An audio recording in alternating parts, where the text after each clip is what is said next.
why we use nested tables instead of V-arrays in our tables? It is because nested tables can sparse, means we can add as much variables as we wish inside of our nested table.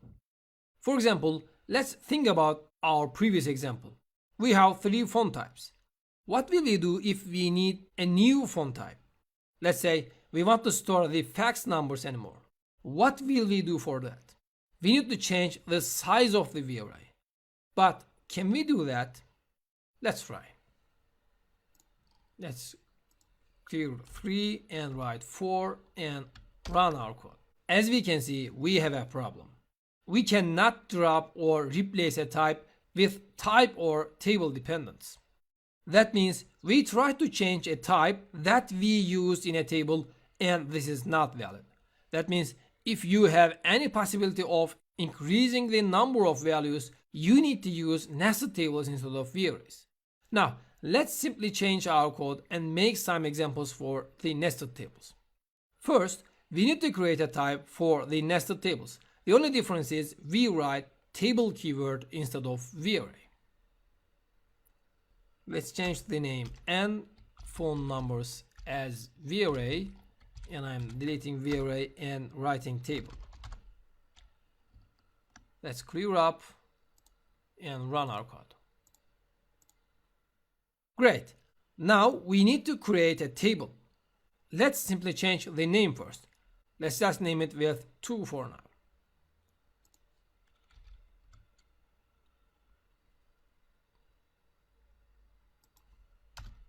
Do not forget to change the type name too. Now, in nested table, we have a little different structure than the V-arrays. We know that if we use a nested table within a table, a storage table is created for us.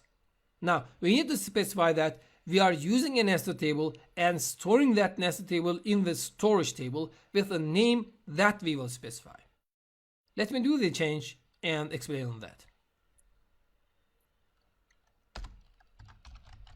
Nested table, let's say phone number.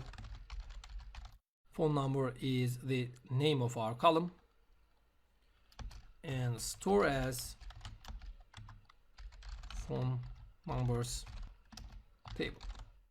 Now, we understand from the text that we are saying to the database our phone number is a nested table and the name of our storage table will be phone numbers table. We cannot directly query from that storage table. We don't have the privilege. Now let's create this table and make our inserts. As we can see, we created our table. The inserts are the same. We will just change the names because we have a different table and a different collection name now. But the object names are the same because we used the same objects in our nested table. So let's change our inserts. Let's change that into inserts. And in here, and phone numbers, and let's run it.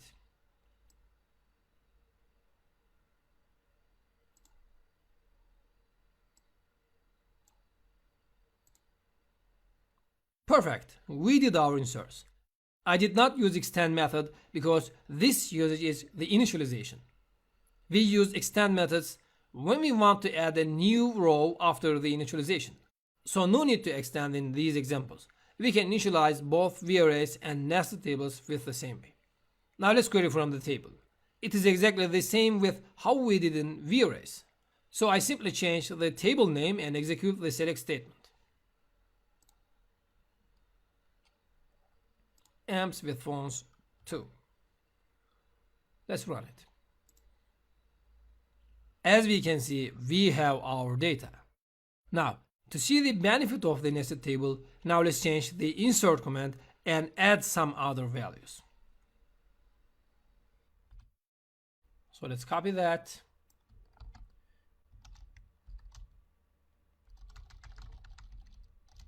And paste in here. And let's change the names.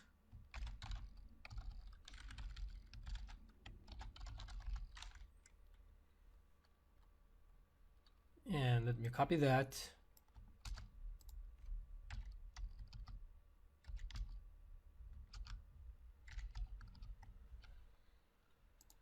Let's say the employee ID, and let's say work 2, 3, and 4.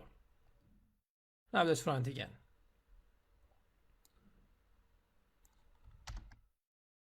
Not so important data. These values are just to show you if it works or not. Great, we could insert. Now let's query again. As we can see, with nested tables, there is no limit to add the values. But let me show you something. Let's simply query from the table.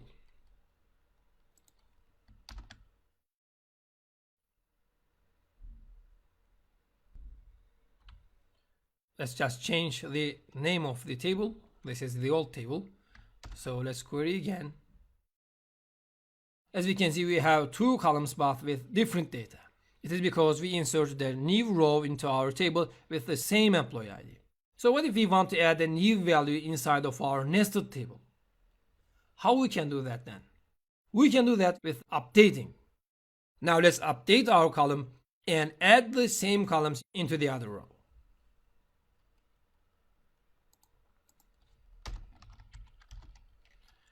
Update amps with fonts 2. Let me copy that.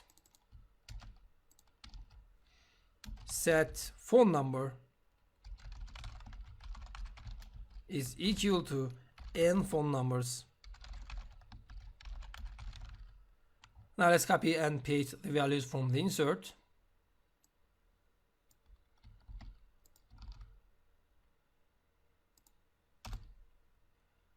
And run the update.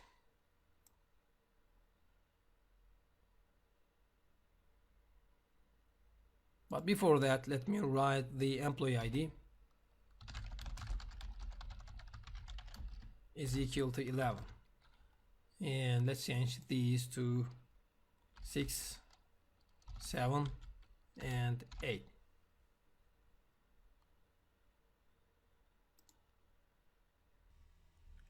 Employee ID.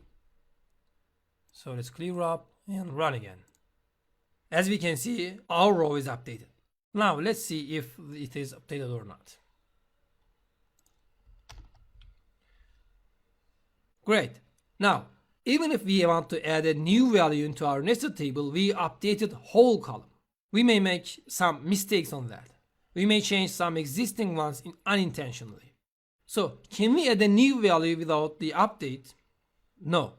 To do that, we can write some PL/SQL code. Let's see how to do that.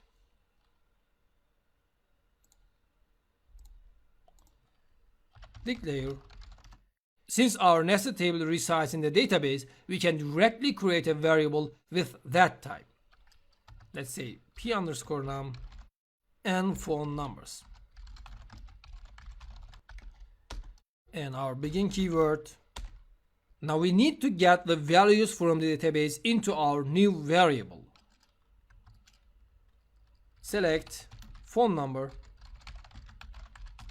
into p_num from amps with phones,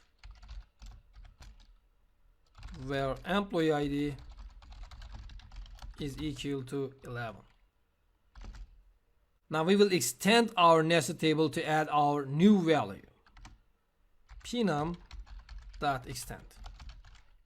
Now we know that we have 4 values inside of our nested table with the employee ID of 10. So our next value will have the index of 5. Let's say p_num and the index 5 is equal to t phone number. Let's say fax. And the value is 999.99.999.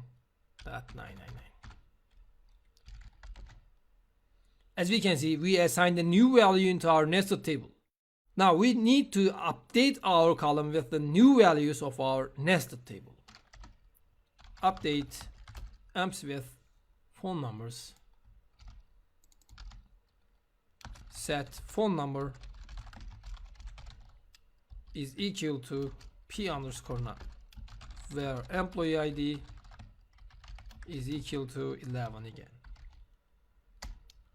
And our end keyword. Now let's run and see if we could do that correctly. We have an error, cannot insert null object into object tables or nested tables. So why is that? It is because we have 5 elements in our column, but in here we tried to add the index of 5. Now we need to change this with 6 and try to run our code again. Great, we could insert a new value. Let's run our query again and see if we could do that. As we can see, not so easy, but not so hard too. It's a bit difficult to modify than a database table, but since this is fast, we can think this way too. We store nested tables and V-arrays inside of our tables when we need some performance, especially in big tables. Alright, I think we learned everything that we need about collections. So this is the end of the lecture. See you in the next lessons.